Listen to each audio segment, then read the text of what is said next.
Hello welcome guys, welcome once again to our channel as M S G. तो reflection भाई हमने complete कर लिया था। रिफ्लेक्शन कंप्लीट किया हमने 4 लेक्चर में।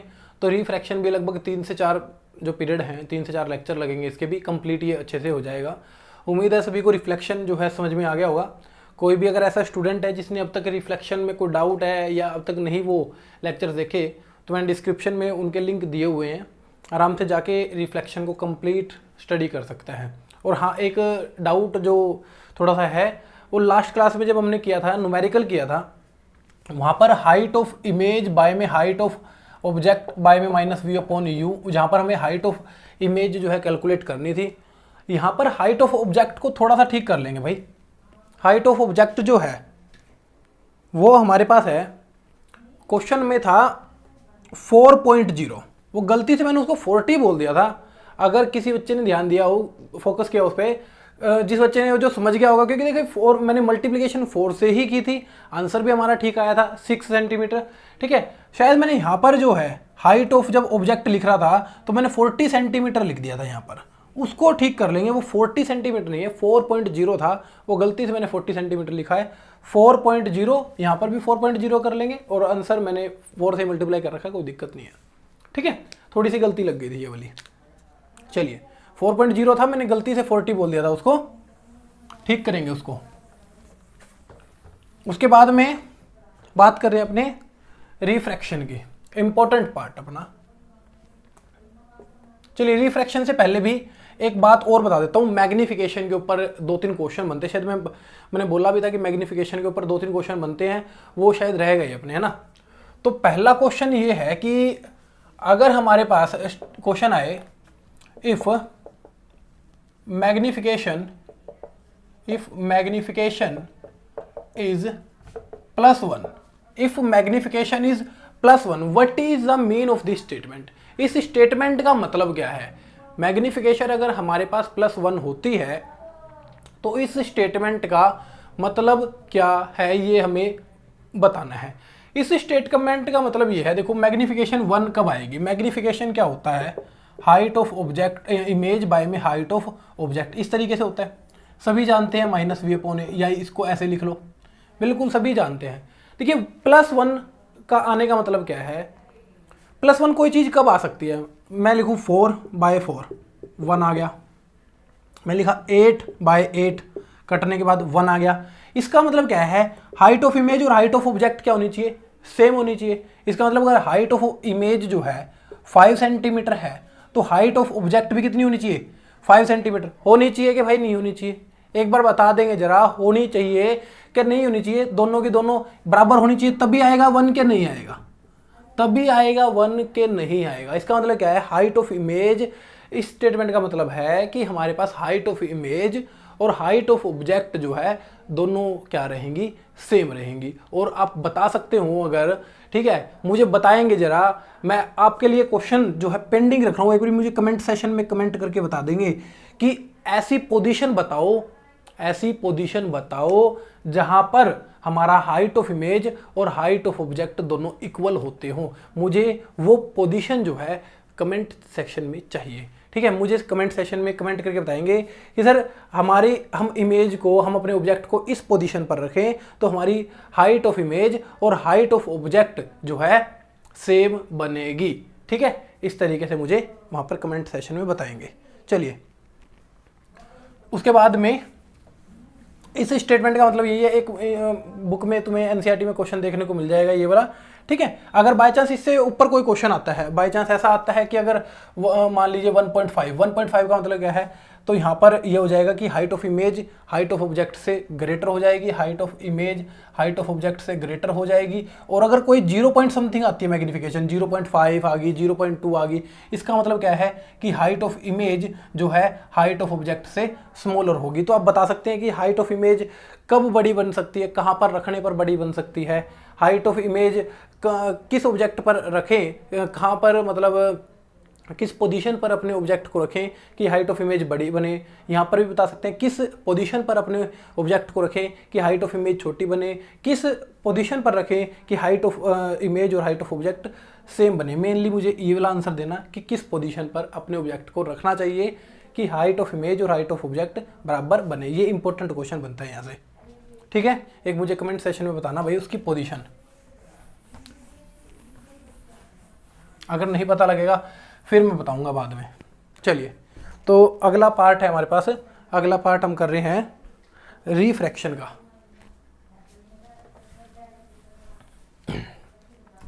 रिफ्रैक्शन करते हैं भाई। रिफ्रैक्शन, रिफ्लेक्शन आई होप कि सभी को क्लियर हो गया होगा। रिफ्लेक्शन क्या था कि मान लीजिए मिरर है, टकरा के आई और इस तरीके से बैंड होके चली गई। अब हमें रिफ्रैक्शन में क्या पढ़ना है, मान लीजिए ये कोई क्या है, ये एक सरफेस है या हम कहीं एक ग्लास है। ये क्या करते हैं, सिंपल एक क्या कर लेते हैं, ग्लास ले लेते हैं, या हम क्या कर लेते हैं, ये वाटर ले लेते हैं भाई। ये एक कंच की स्लैब है और कंच की स्लैब में फिर मैं यहीं से जो है एक्टिविटी भी करा दूंगा। इसमें क्या हुआ है, वाटर फिल किया हुआ है, ठीक है। तो अपने को दो तरीके के मीडियम दिए हैं। यहाँ पर क्या है, ये सारा हो गया एयर वाला मीडियम, यहाँ पे क्या है, हवा है। और ये कंच की स्लैब है, इसके अंदर क्या भरा हुआ है, वाटर भरा हुआ है। इसके अंदर क्या भरा हुआ है, वाटर भरा हुआ है। तो दो मीडियम दिखाई दे रही है अपने को, एक तो एयर वाला मीडियम, यहाँ पे मान लीजिए यहाँ से कोई रे ऑफ लाइट आ रही है और रे ऑफ लाइट आने के बाद इस तरीके से आई, ठीक है। अब टकराने के बाद वो वापस नहीं जाएगी, ठीक है। आप पानी के अंदर कभी टॉर्च मार के देखो, क्या ऐसा कि वापस टकरा के आगे नहीं, शीशे के ऊपर टॉर्च मारोगे तब टकरा के वापस आएगी, उसको रिफ्लेक्शन बोलते हैं। लेकिन जब हमारे पास क्या करे, कोई रे ऑफ लाइट इस तरीके से जाए किसी ऐसे मीडियम के अंदर और जाने के बाद क्या कर ले, जाने के बाद अपनी डायरेक्शन को क्या कर ले, चेंज कर ले।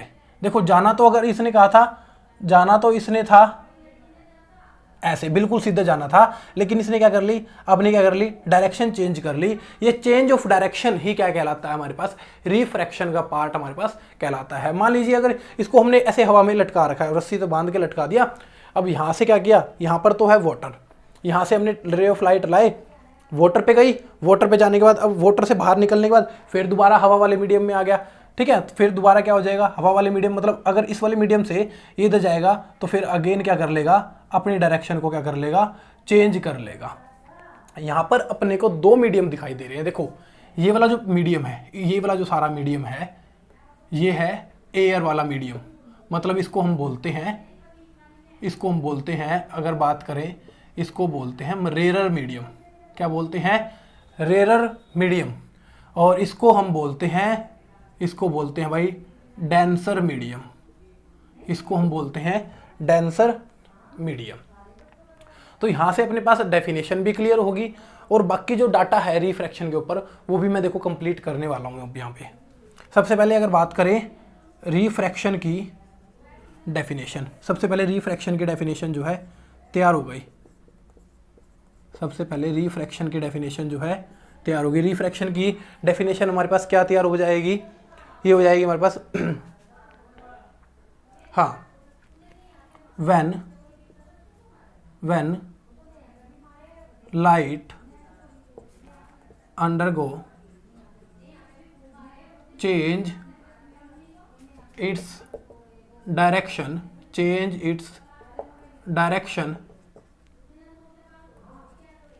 when it enters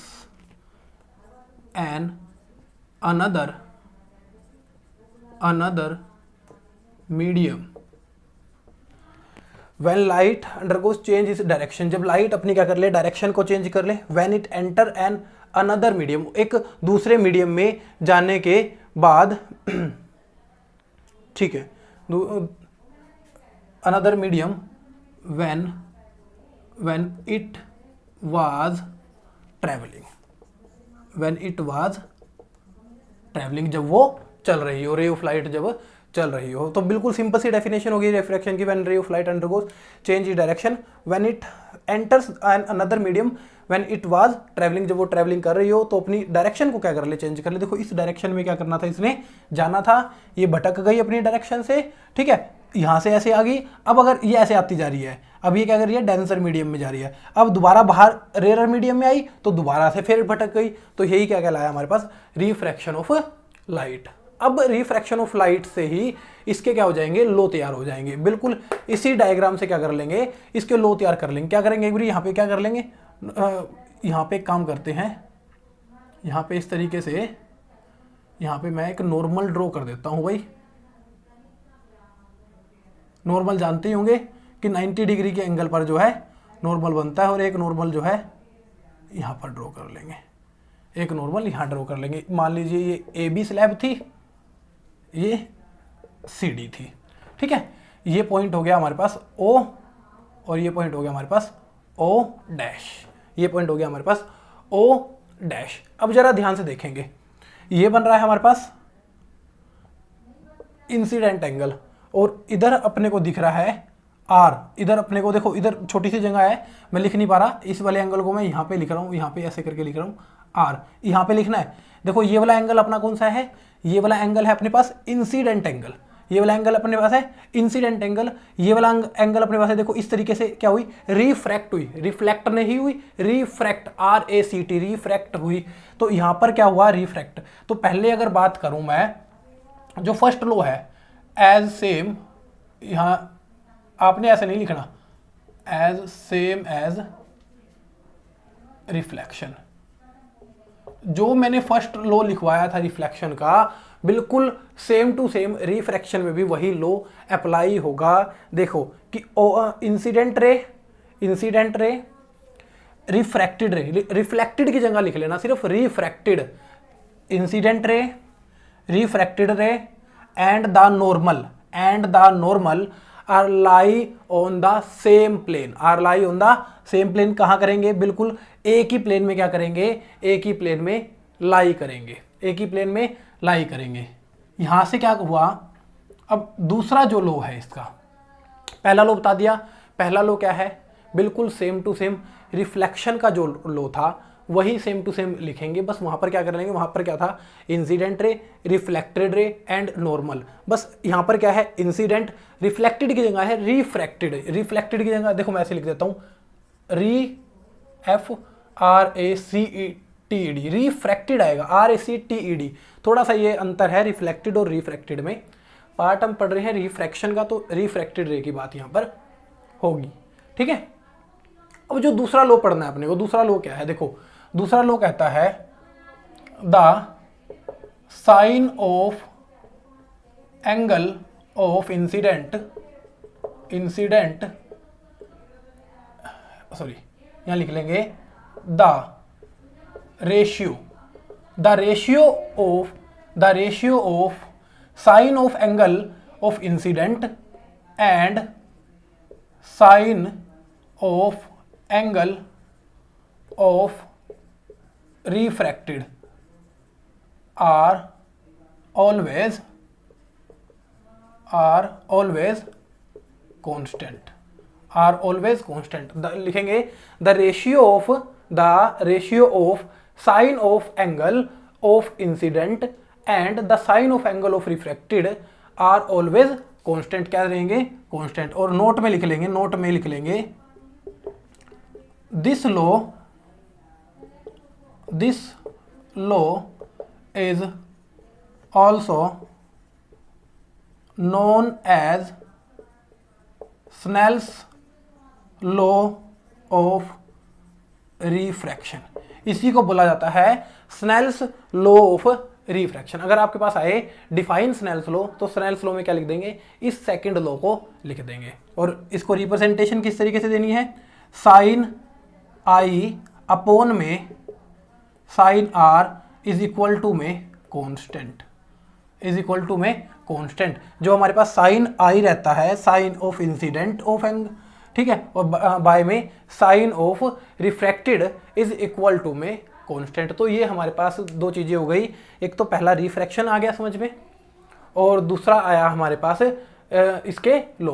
पहले वाला बिल्कुल सेम टू सेम, ऐसे नहीं लिखना है सेम है, ये लिखना है, ये आपकी एग्जाम नोटबुक में लिखवा रखा है मैंने, ठीक है, उसको लिखना एज, ये मत लिख देना कि एज सेम एज रिफ्रैक्शन, इसके नंबर नहीं मिलेंगे, आपको लो लिखना पड़ेगा। वहां से आप इसको कॉपी कर सकते हैं, आराम से देख सकते हैं, याद भी होगा सभी बच्चों को कि रिफ्लेक्शन का फर्स्ट जो लो था मैंने लिखवाया था वो लिखवा रखा है सभी को, ठीक है। अगर बाई चांस किसी ने नोट नहीं किया तो प्रीवियस लेक्चर देख लेना, वहां से मिल जाएगा ये वाला, ठीक है। चलिए उसके बाद अपना चल रहे हैं, हाँ थोड़ा सा और यहाँ पे डाटा समझा देता हूँ एक बारी में कि क्या है। देखो यहाँ पर अपने को देखने को मिलेगा, ये जो ये जो, चलिए एंगल, इस एंगल को हटा देता हूँ मैं, आई होप कि ये क्लियर हो गया हो। देखो यहाँ पर ये आई है, ये आर है।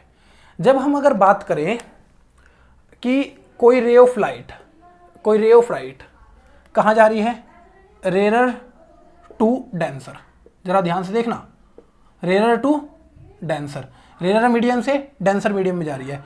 जो ये अपनी जो लाइन दिख रही है, ये रिफ्रैक्टेड रे हम कहेंगे, हम कह सकते हैं रे ऑफ लाइट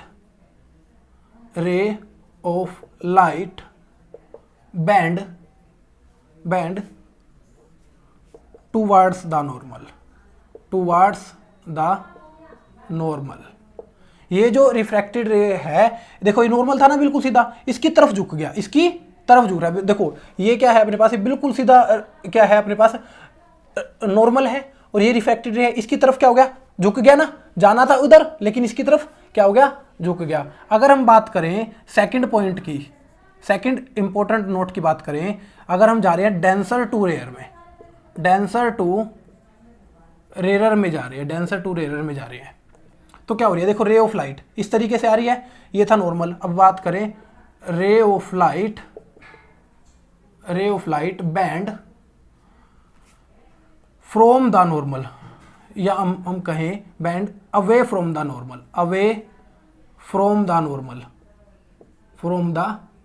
नॉर्मल, क्या हो जाएगा, जब ये रेयर टू डेंसर में आएगा तो ये क्या हो जाएगा, ये रे ऑफ लाइट इसकी तरफ झुक जाएगी, नॉर्मल की ओर झुक जाएगी।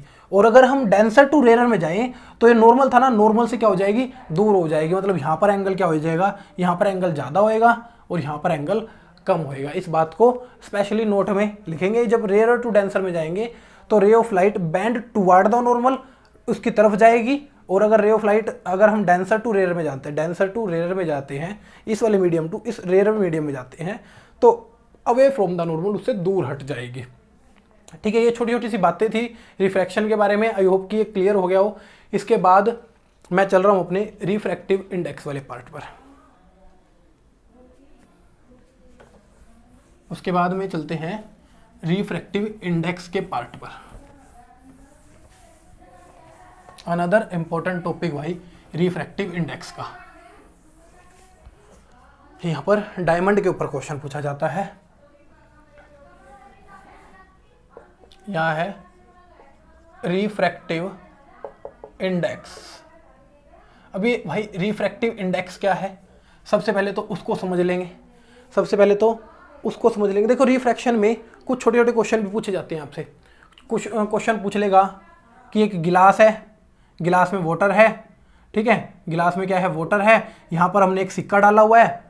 अब सिक्का डालने के बाद जब हम उसको देख रहे हैं सिक्के को, तो हमें ऐसा लगा हुआ अपनी तली से उठा हुआ है, ठीक है, तो उसका क्या रीज़न है, उसका रीज़न है रिफ्रैक्शन ऑफ लाइट, ठीक है। उसके बाद क्वेश्चन हमसे पूछ लेगा कि यहाँ से कि हमने एक गिलास था, उसमें क्या किया हुआ, हमने एक पेंसिल डिप की हुई है, ठीक है, वो पेंसिल हमें क्या हो रही है, टूटी हुई दिखाई दे रही है। वो पेंसिल टूटी हुई दिखाई देने का रीज़न क्या है भाई, पेंसिल टूटी हुई दिखाई देने का रीज़न सिंपल सा है, रिफ्रैक्शन ऑफ लाइट, कि जैसे ही एक मीडियम से दूसरे मीडियम में लाइट एंटर करेगी, ठीक है, ये पेंसिल एक मीडियम से दूसरे मीडियम में एंटर नहीं कर रही, हमारी आइज़ की जो लाइट है, ठीक है, रोशनी है, वो एक मीडियम से दूसरे मीडियम में एंटर कर रही है। इसलिए क्या हुआ है, हमें वो पेंसिल जो टूटी हुई दिखाई दे रही है, इसलिए हमें यहाँ पे वो सिक्का जो है अपनी तली से थोड़ा सा उठा हुआ दिखाई दे रहा है, due to refraction of light, ठीक है। ये छोटे छोटे रीजन जो है यहाँ पर पूछ लिए जाते हैं। उसके बाद में बात करें रिफ्रैक्शन ऑफ लाइट के बारे में। मान लीजिए रिफ्रैक्शन ऑफ लाइट में क्या करना है, हमने क्या किया, अब एक ग्राउंड पे बहुत बड़ा ब्रिम रख दिया, ठीक है, उसमें क्या है, वाटर है, उसमें वाटर है, या मान लीजिए कोई और भी लिक्विड है, ठीक है, इस तरीके से लिक्विड जो उसमें फिल किया हुआ है, ठीक है। अब ये रे ऑफ लाइट यहाँ से आ रही थी, इस तरीके से रे ऑफ लाइट आ गई। अब बैंड होके देखो इस तरीके से जाएगी कि नहीं जाएगी, थोड़ी सी सीधी हो गई, ठीक है, इस तरीके से इसको जाना था, लेकिन ये हो गई इस तरीके से जो है हमारे पास आ गई। अब हमें क्या पता ये कितनी नीचे तक गई, उस बात का तो हमें आइडिया नहीं ना, देखो अगर हवा में हमने लटका रखा है तो हमें कंफर्म है कि ये यहाँ से टकरा के यहाँ से फिर बाहर निकलेगी। अब क्या पता है कितना बड़ा जो है, कितना बड़ा हो, ठीक है भाई, समुद्र है, समुद्र में कितनी गहराई तक रेज ऑफ लाइट जा रही है, हमें कोई आइडिया तो नहीं है ना, ठीक है। तो वही चीज़ हमारे पास कहलाती है रिफ्रैक्टिव इंडेक्स। इसके जरिए हम क्या मेज़र करते हैं कि इसके जरिए मेज़र करेंगे कि जो एक मीडियम से दूसरे मीडियम में लाइट गई है वो कितनी ट्रैवलिंग करी है, उसने कितना ट्रैवल किया है, वही चीज़ कहलाएगी हमारे पास रिफ्रैक्टिव इंडेक्स। अगर हम इसकी बात करें, यहाँ से डेफिनेशन लिख लो रिफ्रैक्टिव इंडेक्स की। अगर डेफिनेशन लिखनी है तो यहाँ से लिख सकते हैं, this is the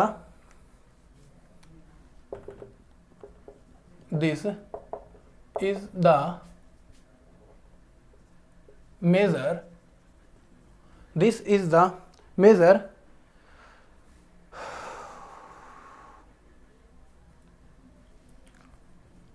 how much light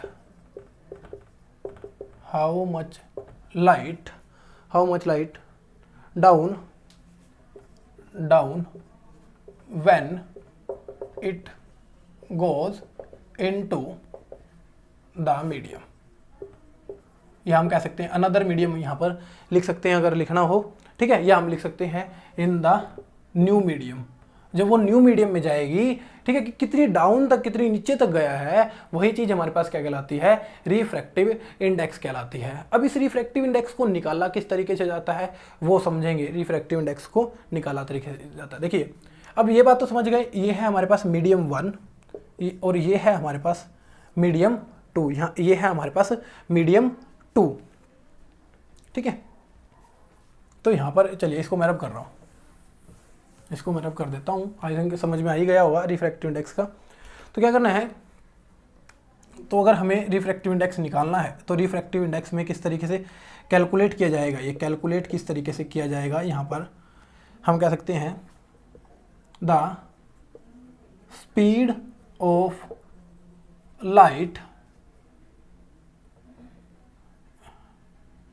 हम यहाँ लिख सकते हैं, यहाँ लिख लो, एक मिनट, यहाँ लिख लो, the ratio of the speed of light in medium 1, हाँ, speed of light in medium 1 and the speed of light in medium 2, ठीक है। इसको ऐसे शो कर सकते हैं, इसको हम शो कर सकते हैं, देखो इस तरीके से 2-1, इसको हम दिखाएंगे 2-1 के जरिए।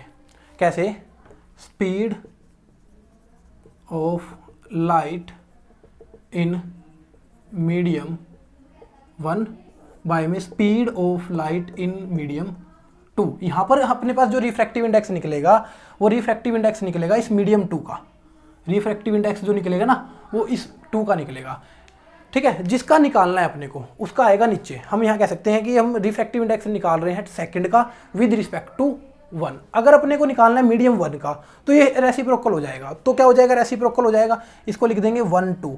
यहाँ speed of light in medium 2 ऊपर आ जाएगा, speed of light in medium 1 नीचे आ जाएगा। उसका मतलब क्या हो गया, उसका मतलब हो जाएगा कि मीडियम 1 का रिफ्रैक्टिव इंडेक्स निकालिए विद रिस्पेक्ट टू 2। और इसका मतलब क्या है कि स्पीड ऑफ यहाँ पर रिफ्रैक्टिव इंडेक्स ऑफ मीडियम 2 निकालना है विद रिस्पेक्ट टू 1। ये हो गया हमारे पास कि किस तरीके से रिफ्रैक्टिव इंडेक्स को कैलकुलेट किया जाएगा। ये तो हो गया कि बात भाई किसी भी मीडियम के लिए अगर हमें रिफ्रैक्टिव इंडेक्स निकालना है तो किस तरीके से निकाला जा सकता है।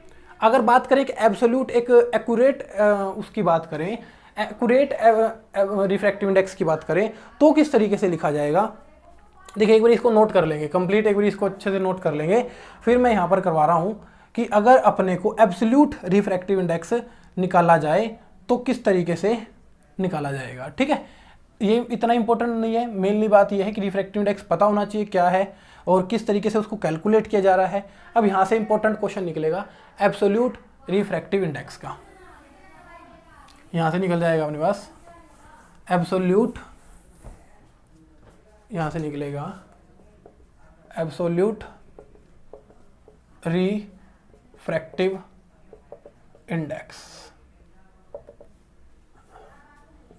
अब यहाँ क्या करना पड़ेगा, एब्सोल्यूट रिफ्रैक्टिव इंडेक्स में क्या करना पड़ेगा, इफ मीडियम 1 इज वैक्यूम और एयर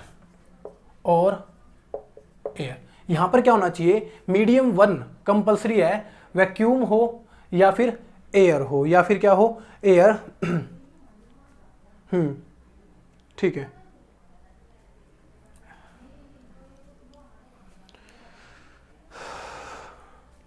देन हम कह सकते हैं रिफ्रैक्टिव इंडेक्स। ठीक है, then refractive index of medium 2 is considered. तब क्या किया जाएगा, रिफ्रैक्टिव इंडेक्स ऑफ मीडियम 2 क्या किया जाएगा, कंसीडर हमारे पास किया जाएगा। कंसीडर विद रिस्पेक्ट टू, हम कह सकते हैं with respect to vacuum, with respect to vacuum known as absolute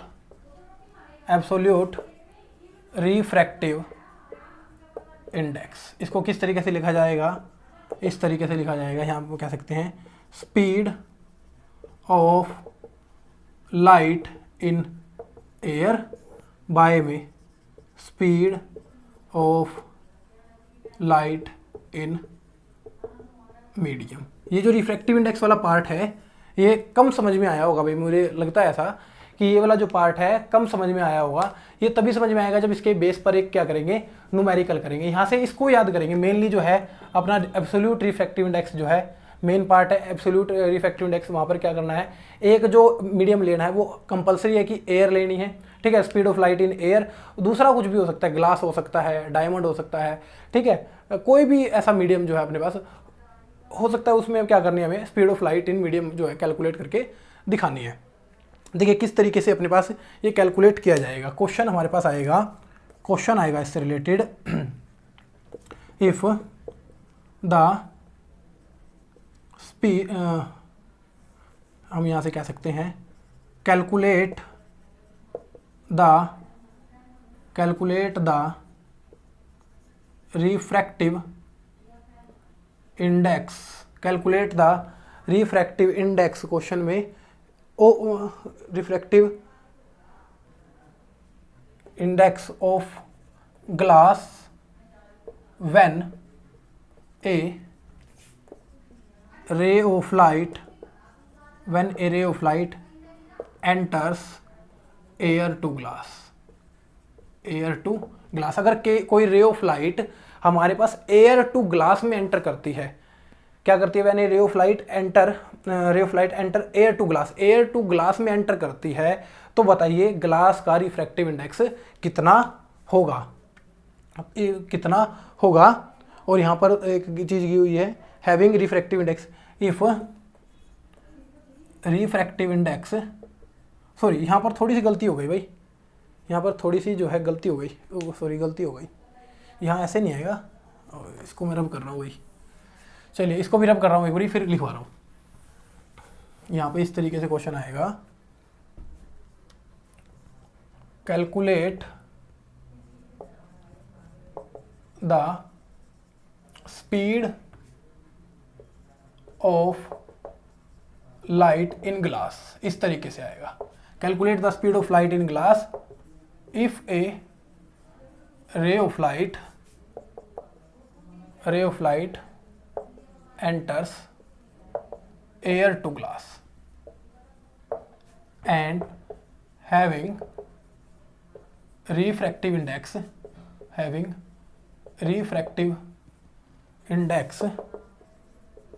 is 1.5, having refractive index is 1.5 इस तरीके से। Calculate the speed of light in glass, देखिए किस तरीके से, यहाँ पर न्यूमेरिकल रिफ्रैक्टिव इंडेक्स क्या होता है, स्पीड ऑफ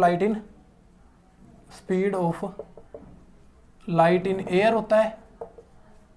यहाँ पर क्या होता है, speed of light in medium की जगह क्या दे रखा है, ग्लास।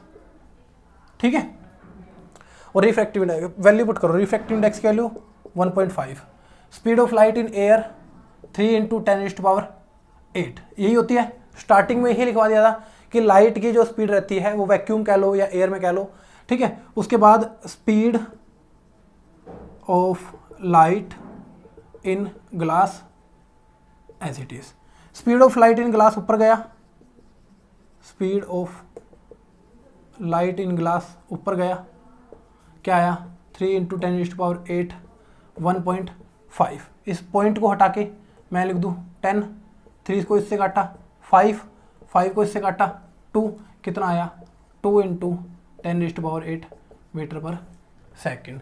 तो अगर बात करें speed of light in glass कितनी है 2.2 क्रॉस 10⁸ मीटर पर सेकेंड क्या हो जाएगी हमारे पास, यहाँ से ये क्वेश्चन सोल्व हो जाएगा, ठीक है। तो भाई रिफ्रैक्शन समझ में आ गया, रिफ्रैक्शन के साथ साथ उसके लॉ समझ में आ गए, और समझ में आया कि भाई किस तरीके से अगर लाइट एंटर करेगी किस किस तरीके से नॉर्मल की ओर जाएगी, कब नॉर्मल की ओर जाएगी, कब नॉर्मल से अवे जाएगी, और साथ में रिफ्रैक्टिव इंडेक्स समझा कि रिफ्रैक्टिव इंडेक्स है क्या और एब्सोल्यूट रिफ्रैक्टिव इंडेक्स क्या होता है, रिफ्रैक्टिव इंडेक्स को कैलकुलेट किस तरीके से किया जा सकता है। ये एक छोटे छोटे ऐसे न्यूमेरिकल आ जाएंगे, हमारे पास ग्लास का पूछ लेगा या किसी भी चीज़ का पूछ लेगा, यहाँ पर रिफ्रैक्टिव इंडेक्स दे देगा और speed of light in air पूछेगा तो इसको उठा के यहाँ से क्या कर देंगे डिवाइड मार देंगे, तो speed of light in glass या कोई भी और भी अगर मटेरियल दे रखा होगा तो उससे रिलेटेड जो है क्वेश्चन सोल्व हो जाएंगे।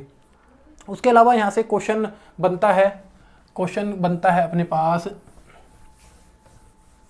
वो बनता है भाई कि अगर बात करें क्वेश्चन में refractive index of diamond is 2.42, what is the meaning of this statement, जिस तरीके से मैग्निफिकेशन इज 2.42। सिंपल सा मतलब हो जाएगा यहाँ पर अगर बात करें कि स्पीड, इसका मतलब हो जाएगा speed of light in diamond will reduce as compared to